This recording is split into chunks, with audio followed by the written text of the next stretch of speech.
Hey, how you guys doing today? Mr. H here with you, Planet Earth, episode 101, man. It's Friday, and I hope you're having a fantastic weekend.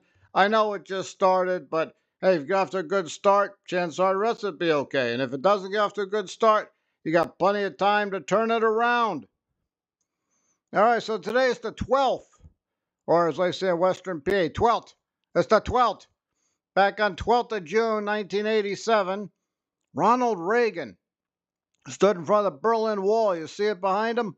And he told Mr. Gorbachev, tear down this wall.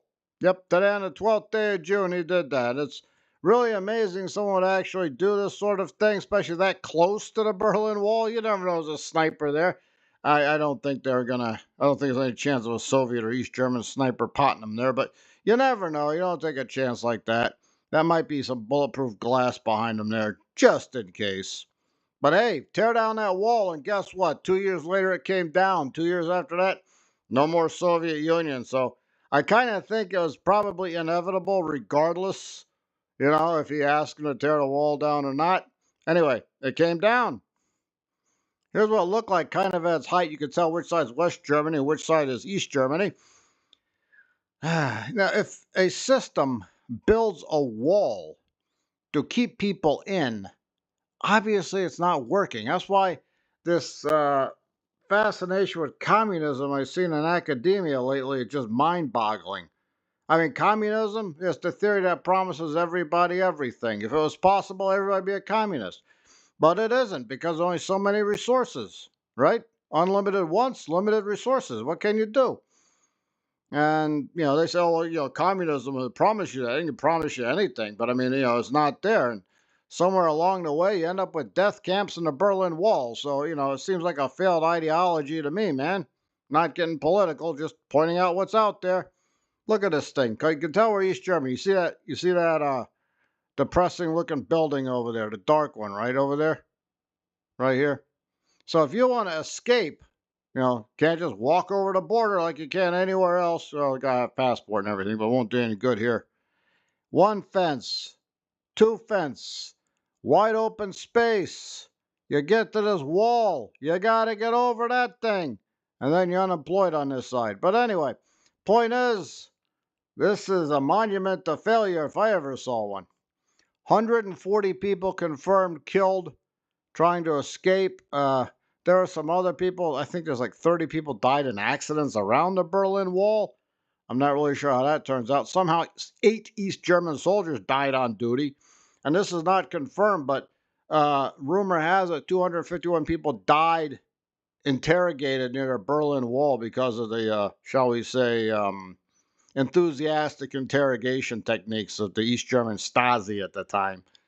So, what is that? That's 400 some odd people. Rumor has it maybe even 1,000, because you know how communists are with the note taking here.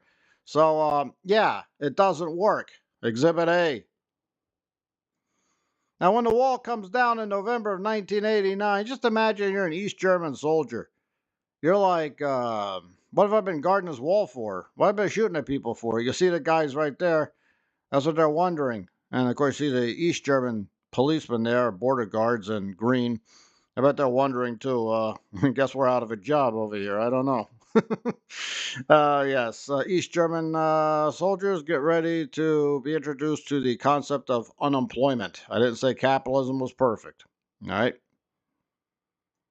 Kind of a blurry photo, but there we are. The West Germans are reaching over to shake hands with their East German brethren. And yeah, it's going to take some time getting used to it. I don't think East Germany's too happy about West Germany, or maybe vice versa. But, you might as well get a head start on it, because this guy might know somebody. And, hey, you can get started with a nice entry-level position at Burger King. Not the greatest thing, but when you come out of a communist country, it just fell apart. You got to start somewhere. Here's the Berlin Wall now. Yeah, it's a bloody tourist attraction. I've read some other places they've actually got a piece of the Berlin Wall that's intact. They've got a fence around it to defend what's left of the Berlin Wall. That would be a really cool amusement park called the Berlin Wall. You get shot at by border guards with paint gun, of course. I don't know, something to think about. Wonder where I will put that. Any number of places. Maybe a traveling sort of thing. All righty. Happy Megalodon Day. It's actually on Sunday. I see different sources tell me it's on the 14th, and I heard it's on the 15th. So I'm not really sure. I'm going with the 14th this year. I might move it over to 15 next year. But this is the day we celebrate the mighty Megalodon, the greatest sea predator of all time. 23 million years ago, about 3 million years ago. I don't think it became extinct. You know me, I think it just devolved into the great white shark. There's some teeth there. The white one is a great white shark today, and there's Megalodon. One of the bigger teeth. Look like it got split in half and it glued it or something. I don't know. Wow, just imagine being hit by a mouthful of those huge teeth. I mean, a mouthful of the small teeth are pretty bad too. See the serrated edges? Same thing there on the Megalodon tooth, a little bit harder since it's from just looking at this picture about 5, 6 million years old. Oh man, sometimes you just think human beings just should not go anywhere near the water. There's no such thing as shark infested waters. They live there, right? We're just visiting or trespassing.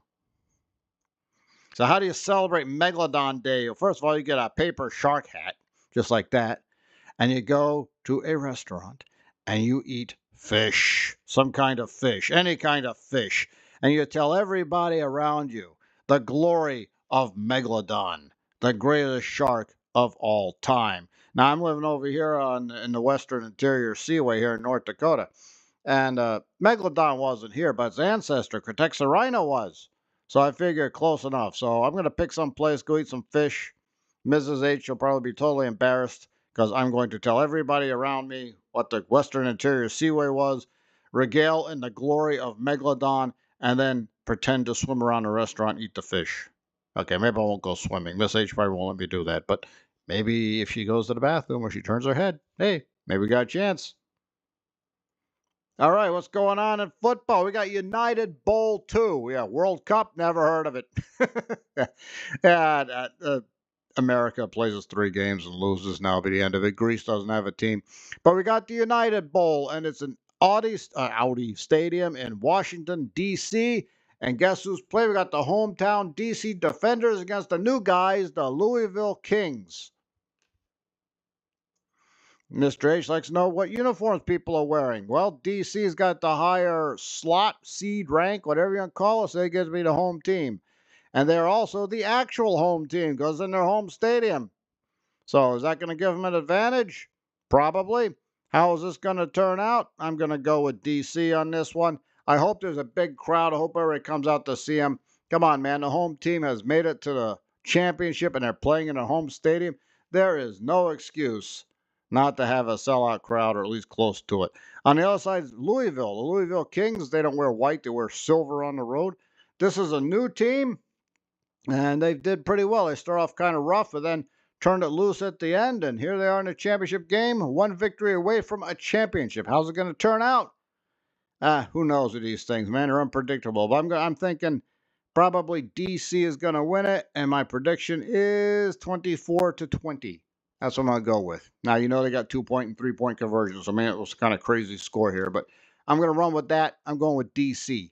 Now, you guys have yourself a great weekend. Have some fish, regale in the glory that is Megalodon, and I will see you next week. Have a great day, and das vidanya.